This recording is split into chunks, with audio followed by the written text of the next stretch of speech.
Tonight's guest, Janiece Johnson, is coming to us officially at BYU, but are you on sabbatical?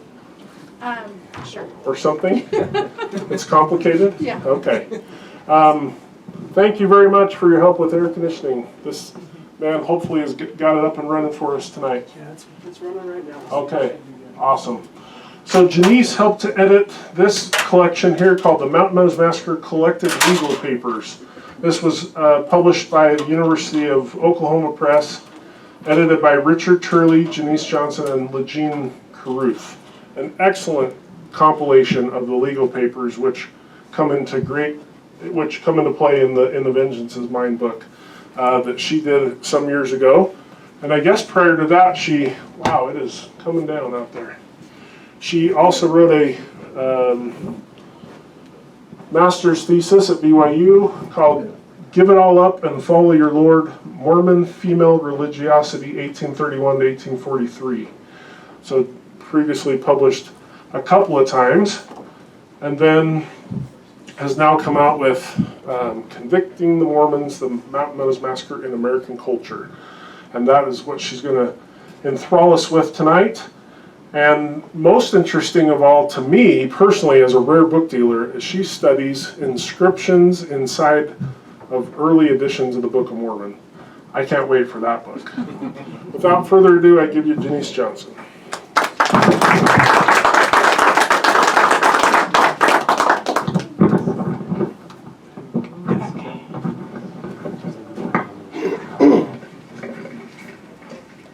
Let's see.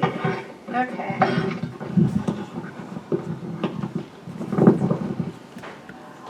Thank you all for coming. It's great to be here with you all tonight. And I'm excited to talk about this book. I started working on Mountain Meadows in 2001. I had just finished a master's degree at BYU in history and had taken a little bit longer on my master's thesis and had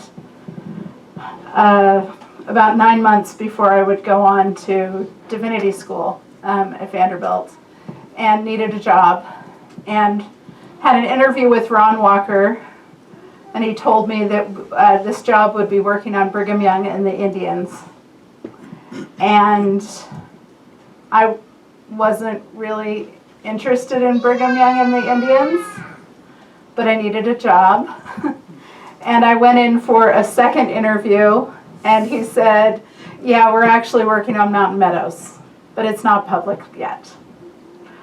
So I started out as Ron Walker's assistant, working on the book that would become Massacre at Mountain Meadows, which they thought that they could write because they had 3 authors and all sorts of research assistants and a whole church history department worth of help, and they thought they could write it in 6 months. Of course, it didn't come out until 2008. I, in the meantime, went to Vanderbilt and came back and went to divinity school and came back, and Rick Turley hired me to be the general. Well, initially he hired me to work on John D. Lee's trials, and so I started working on John D. Lee's trials, and very quickly the project expanded. And one of the expansions, one of the directions that it took was what became this book, Convicting the Mormons. And I want to start tonight just with the prologue. The prologue, which is actually, we argued over what to call this because it doesn't happen before the rest of the narrative. It actually happens in the middle of the book. But this, I've titled Crime Meets Punishment. Leaving under the cover of darkness on an early spring night in 1877, a federal marshal brought John D. Lee over 100 rough and ragged miles to a remote desert valley in southern territorial Utah. This was the plaintiff's spot where Lee had committed his crime 20 years earlier, and now a U.S. Army detachment waited for him there. After a restless journey facing a double-barreled shotgun and a Methodist minister, Lee broke the monotonous silence and confessed that he killed 5 immigrants, possibly 6. He begged the marshal to just shoot him and end the insufferable suspense. Perhaps the federal prosecutor's plan was beginning to work. They had hoped that the chosen place could accomplish what they had been unsuccessful at doing, eliciting remorse and finally producing a true confession from Lee. It seemed that they would accept nothing less than a confession directly implicating Brigham Young, the leader of the Latter-day Saints. The site was carefully chosen so that Lee might relive the crime he committed there 2 decades before. On a now notorious 11 September in 1857, a local Latter-day Saint militia recruited Native Americans to help attack an immigrant company from Arkansas as it prepared to cross the desert. Initially, the Indians were to do the particularly dirty work of killing women and children. The Latter-day Saint militia, with their Indian Confederates, slaughtered 120 members of that company in the Mountain Meadows Valley, the same valley where Lee now stood. After years of minimal action, federal prosecutors indicted John D. Lee in 1874 for his participation in what had become known as the Mountain Meadows Massacre. Lee's first trial ended with a hung jury in 1875. The following summer, a second trial convicted him, and a federal judge sentenced him to death. The morning after his arrival to the Meadows was bright and dry as John D. Lee quietly stumbled his way to punishment. The word had gotten out. Though kept away from the immediate place of execution, a few hundred people gathered at a distance to watch his final moments. A court reporter stood ready to record his last words in shorthand. The U.S. Marshal and a minister gathered with Lee in a final bid for clemency if he would implicate Brigham Young. He offered the names of a few others, but not the Latter-day Saint prophet. The Reverend steadied him as Lee walked to the place appointed. There the wearied old man shed his overcoat, sat on the edge of his coffin, and gazed out at the valley. As Lee waited to hear his final judgment, he asked the photographer who was present to capture the event to send his wife's copies of his final photograph. 5 recently deputized assistant marshals gathered in preparation for the expected execution, hidden from onlookers' sight by 2 wagons draped in blankets. Lee gave his final words from the edge of the coffin, indicting Young for offering him as a sacrifice to satiate the federal desire for punishment, but not implicating Young in the crime. The Methodist minister offered a prayer before 5 bullets cracked toward Lee, shredding his chest and quickly killing him before lodging themselves in the grass beyond the coffin. The photographer documented the scene as the court reporter climbed the telegraph pole, and the execution account began to work its way around the world. The Mormon menace and the butcher of Mountain Meadows was dead. The state had extracted its punishment. Yet, would it expiate the Mormon sin at Mountain Meadows? Would Lee's execution fulfill the American desire for punishment? This book grew out of a focus on John D. Lee, but John D. Lee is not the center of this book. One, I think, problem that prior histories of Mountain Meadows have had, and this is a consistent historical problem, is that people looked at the massacre in a vacuum, not understanding everything that is going on at the same time. And as we began to look at John D. Lee and look at his trials, it also quickly became very clear to us that there was much going on, much beyond Lee. That is where the complete legal papers volumes came from. There are also an additional 3,000 pages of trial transcripts that are online that we never had the ability to actually publish those. But this is 40 years of legal history. But as I was working on this legal history, I became really interested in how the story of Mountain Meadows was told and how it was used. And my basic argument for the book is this became a tool to use to demonstrate the places where Mormons did not fit in American culture or white civilization. And things like ideas about savagery and a whiteness and gender and theocracy were all touch points in an American people trying to create civilization in a time of manifest destiny. And so this book really is not about the massacre itself, but about what the massacre becomes, and what the story of the massacre, how it functions, how it operates. There is my favorite political cartoon, actually comes on, since I don't have a screen here, it's on page 16. This is also my annoying typo of the book, that the picture is not as big as it was supposed to be. But this is my favorite political cartoon. Some have asked about the cover of the book. These two political cartoons, you're losing a piece of it, the cover image. But if you look on the following page, on page 18, you have the image from the cover, and you can see a literal signpost by the side of this gaping skull titled Utah, and it says Mountain Meadow. Exactly in the same, or just in the same manner on the political cartoon before, which I call the patriarch in the box. If you don't have one in front of you, this is a creepy old man Jack-in-the-Box who is bursting out of the top of the tabernacle, which would be the most well-known Mormon building before we have the Salt Lake Temple. And this creepy Jack-in-the-Box has folds in his neck that are labeled polygamy, bigamy, adultery, fanaticism, deceit. And there are women falling out of his neck. His elongated polygamous grasp is grasping for more women.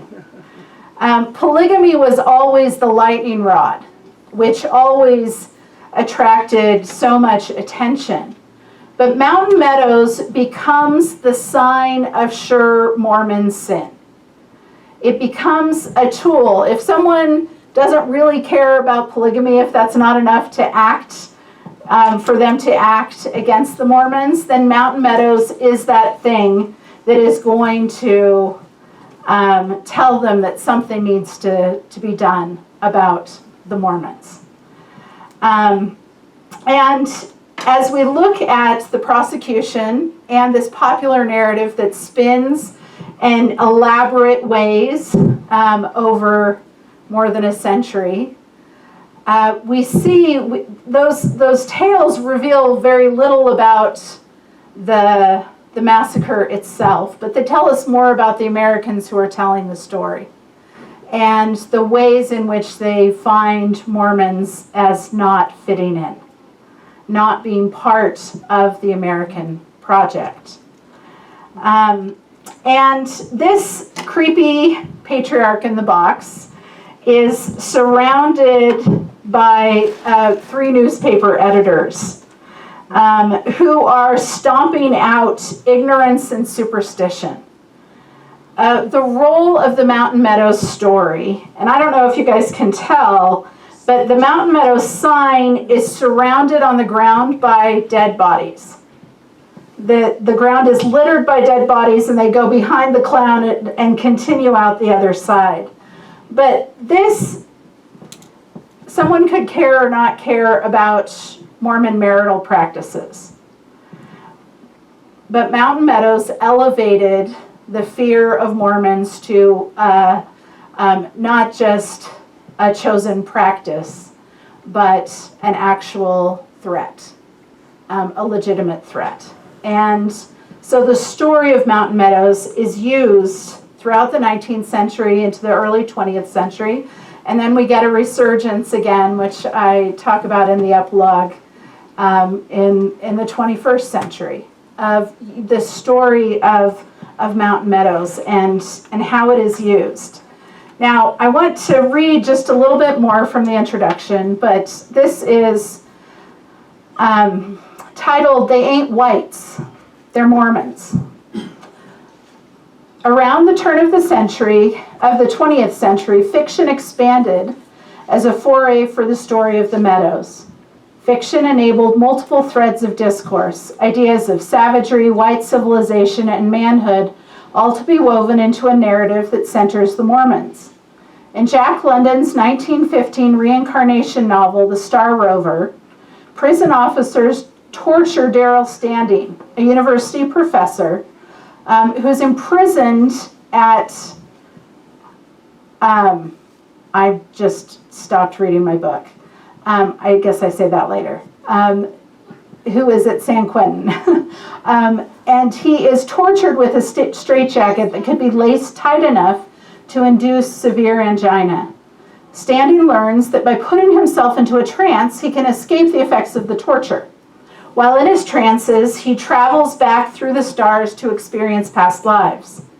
One of these past lives is that of the 10-year-old boy, Jesse Fancher, a fictional son of one of the leaders of the immigrant train murdered at Mountain Meadows, a boy quickly maturing to manhood. Within the narrative, the Mormons and the Indians stood in the way of the immigrants making it to California, the dreamland. The adults who surround Jesse cannot see the truth about the Mormons. However, Jesse, the child, sees past the Mormon deception. Jesse is told to be quiet when he wants Laban, the epitome of Western manhood, and pointedly the name of one of the major antagonists in the initial Book of Mormon narrative, to add Mormon scalps to the Indian scalps he keeps on his belt. Jesse wishes he could go gunning for the Mormons when he grows up. His parents tell him to be quiet. A little girl complains to her mother, "They're white like us. Why don't they come into us?" In a straightforward expansion of the argument in John D. Lee's first trial, the little girl, like the adults in the narrative, did not understand why whites were there allied with the Indians rather than helping them. The Americans expected whites to be Americans who would help them in their desperate need. Though wary of the swoop of his mother's hand, Jesse declares, "They ain't whites, they're Mormons." His father said there must be good Mormons and bad Mormons, but Jesse reminds him, "We haven't found any good ones so far." For Jesse, Mormons fit into a single category. The whiteness of the Mormons only made them more dangerous because the immigrants had an expectation that they would come to their aid. Notwithstanding their appearance of whiteness, the Mormons plotted against the immigrants.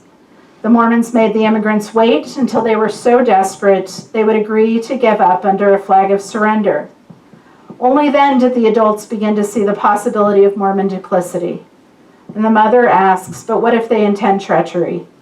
The Mormons have pushed them to the brink of destruction, so their options are either to starve to death or accept the possibility of a treacherous Mormon offer. Jesse's scalp-wearing hero, Laban, repents of his antagonism towards the Indians, declaring that scalp-wearing is a vain and heathen thing when he knows his life is short. He prepares himself to meet his maker. Laban dreams of California, where everything grows large, only to meet his death by the Mormon militia firing squad. The Mormons murdered Laban, the embodiment of American manhood, and their annihilation extended from there. All became black to Standing's vision as the boy Jesse died, following two little girls running from the white Mormons and their Indian allies. If you know the Mountain Meadows narrative, much of this narrative is familiar. It fits what we know factually about the narrative, but it is consistently expanded, like Jack London did here, in ways that demonstrate how Mormons were offensive to American sensibilities. And manhood, ideas about manhood, and gender, savagery and civilization, and certainly theocracy, all play into this narrative. Interestingly, this is going to continue in the 1930s, first with Hubert Bancroft's history of Utah, we get kind of the first more historical look at Mountain Meadows. And by the 1930s, opinions of Latter-day Saints in the popular press have modulated to a point where they're a little more balanced than they were in the 19th century. But the story of Mountain Meadows is going to continue to be used over time. I finished this book, actually, I finished this manuscript. I watched the very last episode of Under the Banner of Heaven and wrote a paragraph, one of the final paragraphs of my book, and then sent off my manuscript a day late because I needed to include Under the Banner of Heaven. Though the grammar of civilization and how we kind of understand the world has changed considerably since the 19th century, there are some elements that haven't changed, and the way that Mountain Meadows is used in Under the Banner of Heaven evokes much of that 19th century discourse, which posits that Mountain Meadows tells us everything we need to know about the Latter-day Saints. That this was not aberrant behavior, but this is what Mormons do. This is who Mormons are. And the larger book, I tell that story.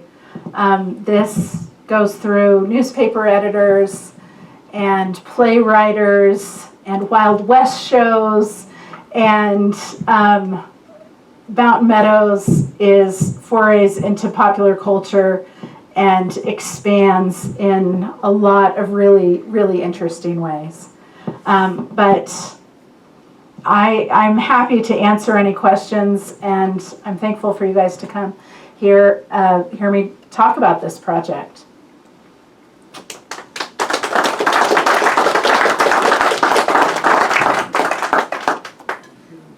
Any questions? Gary? So do you think that there is a current Mormon narrative of Mountain Meadows and a current non-Mormon narrative? I mean, you could make an argument that, like, Under the Banner of Heaven could craft kind of a non-Mormon narrative of Mountain Meadows. I would argue that Under the Banner of Heaven's main thesis is that Mormonism produces dangerous men. And so, again, Mountain Meadows is used as that sign of sure Mormon sin. And I think that these two books, I of course worked on Massacre at Mountain Meadows. If I was writing Massacre at Mountain Meadows, there would perhaps be a few differences, but I stand by that work. I think that it is the most comprehensive look that we've had on the massacre itself. But I think that I think it's hard to talk about kind of a Latter-day Saint or an insider view of anything. But I think it was very interesting when I was working on that. Once it was public and we could talk about it, I would sometimes have Latter-day Saints come to me and say, "Oh, you're going to tell us why this isn't as bad as we think it is." And I would say, "No, it is. It is worse than you think it is." But I think that's the question. I think for most Latter-day Saints today, it is an example of exceptional or aberrant behavior. It is the exception. It is not the rule.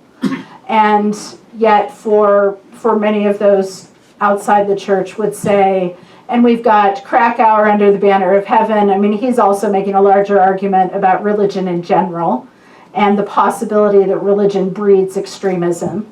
But I think you also have that consistent narrative that this is emblematic of who Mormons are and what Mormons do. So I think we definitely get that, those two sides, insider and outsider narratives.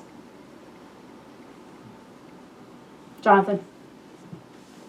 I mean, I assume it's somewhat gauche to equate sort of racialize violence today. One would hope, but I think is there any attempt by non-religious studies scholars to look at Mountain Meadows from from an ethno-religio violence standpoint, or war?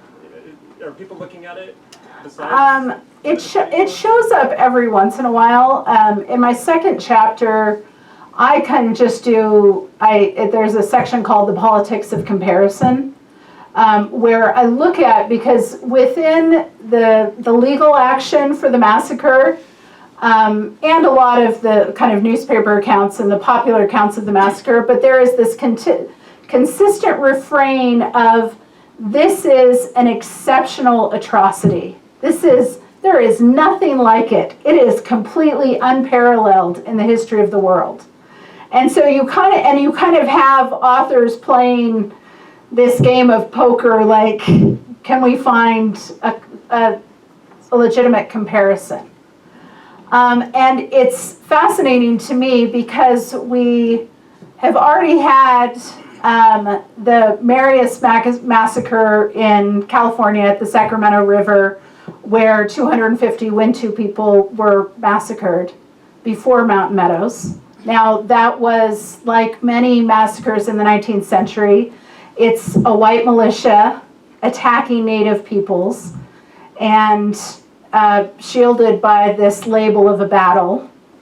But the 19th century is full of similar violence, yet they see Mountain Meadows as something exceptional. And I think that that's really curious. I would argue that actually the Potawatomi Massacre, and I do argue that in the book, that is the most similar, where you have a white militia who is attacking other whites, not attacking native peoples. John Brown is not executed for the Potawatomi Massacre. He's executed for Harper's Ferry later. But it is a really interesting thing in a very violent 19th century to see people calling Mountain Meadows something entirely exceptional, that it is an unparalleled atrocity again and again. And you have people who reach to 16th century religious wars against Catholics and Huguenots, battling that out in France. You have some will say, no, we have to go to the Orient, and we have to go to the Black Hole of Calcutta, or we have to go to these different places. So the comparisons in the 19th century are really fascinating. But Mountain Meadows hasn't gotten, you could argue that Massacre at Mountain Meadows isn't a particularly religious book. And some have tried to make it all about religion, and others have tried to say that that's not what's going on here. And I think it's somewhere in the middle. That was a long answer to the question. Is that good? Okay. Gary? Looking back over the however many years it's been, are there periods of time when there's more non-Mormon discourse about the massacre? Well, whenever you have a Mormon moment, it comes up. So 2012, it came up. 1904 to 1907 with Reed Smoot, it came up. And interestingly, the narrative is often quite similar. Nobody knows about this massacre. We snuck this information out. We need to reveal to you this thing that nobody knows about. And whether it, if we look at Reed Smoot, Kathleen Flake argues that it doesn't affect the Senate trial at all. A senator from Tennessee brings it up as kind of a last-ditch effort. But in the evenings, senators could go to a Wild West show that had Mountain Meadows as its central story. You have a brand new edition of John D. Lee's of Mormonism Unveiled, which is called The Mormon Menace. You have newspaper accounts about Mountain Meadows. And so I think we have something similar. Anytime we get this kind of Mormon moment, there will be attention on Mountain Meadows, and there will be more articles about it. When in the epilogue, I also talk about Godless. I don't know if any of you saw that this was a limited series that was on Netflix in 2018. It was kind of marketed as a feminist Western, but they, the antagonist of the story, the dude with the black hat, this is a very, very much plays out all those Western tropes. He is evil. The source of his evil is Mountain Meadows. His parents were killed at Mountain Meadows, and then Isaac Haight raises him. One journalist, I'm trying to remember, I think it was at Slate, said, this happened in real life. Like, they don't actually mention Mormon. The name Mormon is never mentioned in the narrative, but it very much leans into kind of those 19th century tropes. And for the story to end and to reach its culmination, this guy who's been shaped by this violence at Mountain Meadows and taught this religion of violence needs to be eradicated. And that's part and parcel, those same kind of stories that are in the 19th century. So it keeps coming up in really similar ways. Like it's continues to surprise me just how similar they are. This is a sensitive question, but I guess I'm old enough I can get away with it. I've read all the books here.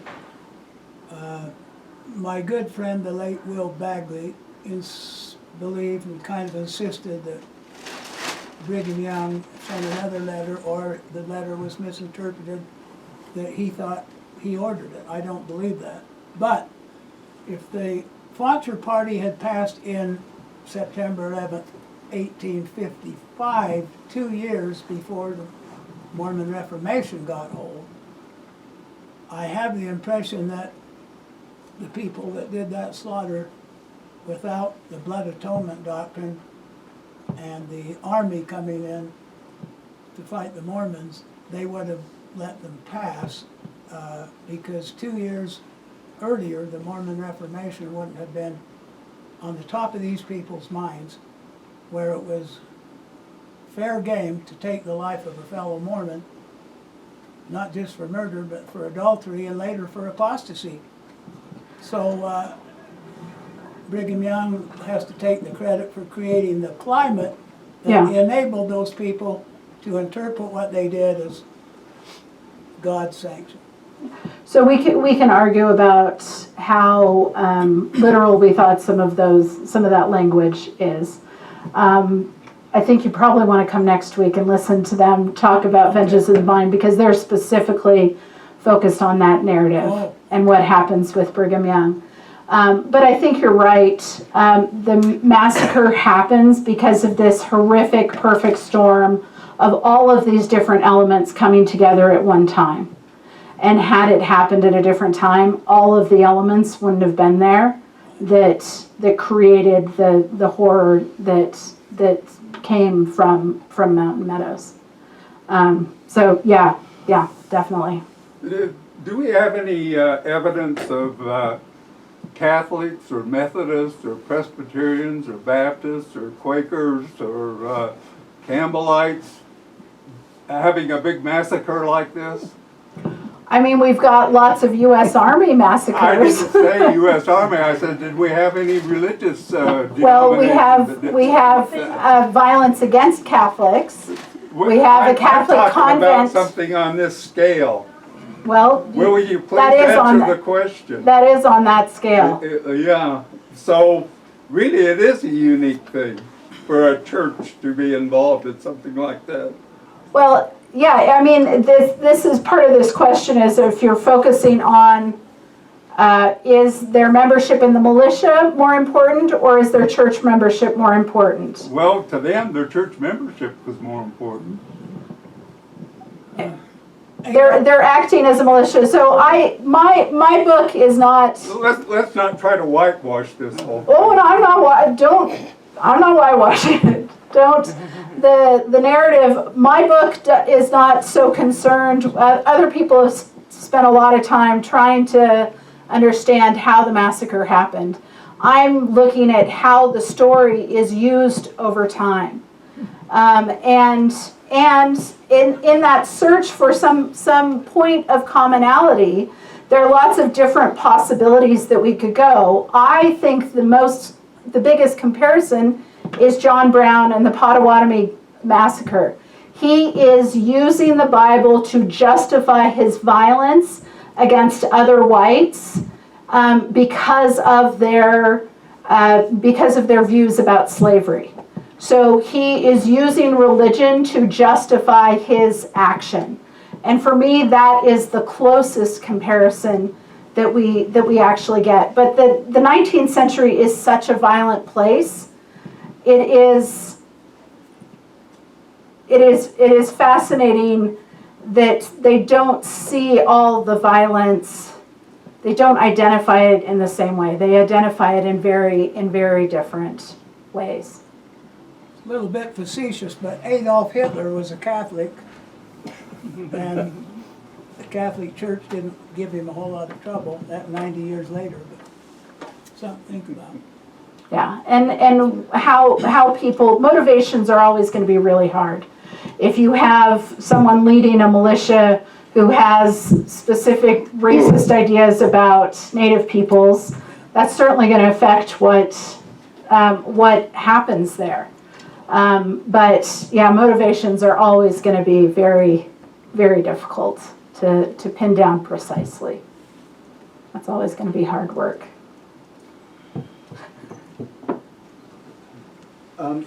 Did the publication of more scholarly treatments, beginning with Juanita Brooks, but also like Will Bagley and then the Massacre at Mountain Meadows, did those publications impact the non-Mormon narrative? I don't know. So if we just look at the Mountain Meadows movies that have come out, so September Dawn in 2007, that's before this book is out. But they specifically used Will Bagley's book.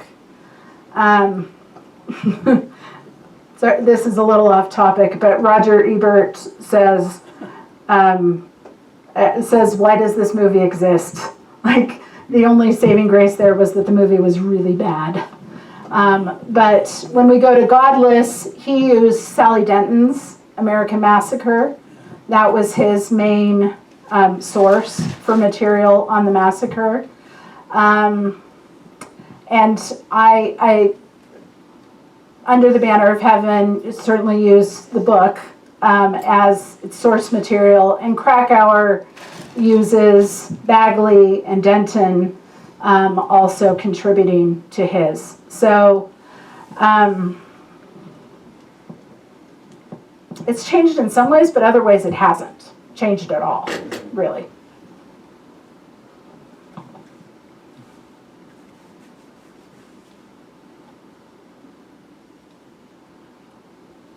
Any other questions? All right, well, I've always been curious, what happened to all the loot from this massacre?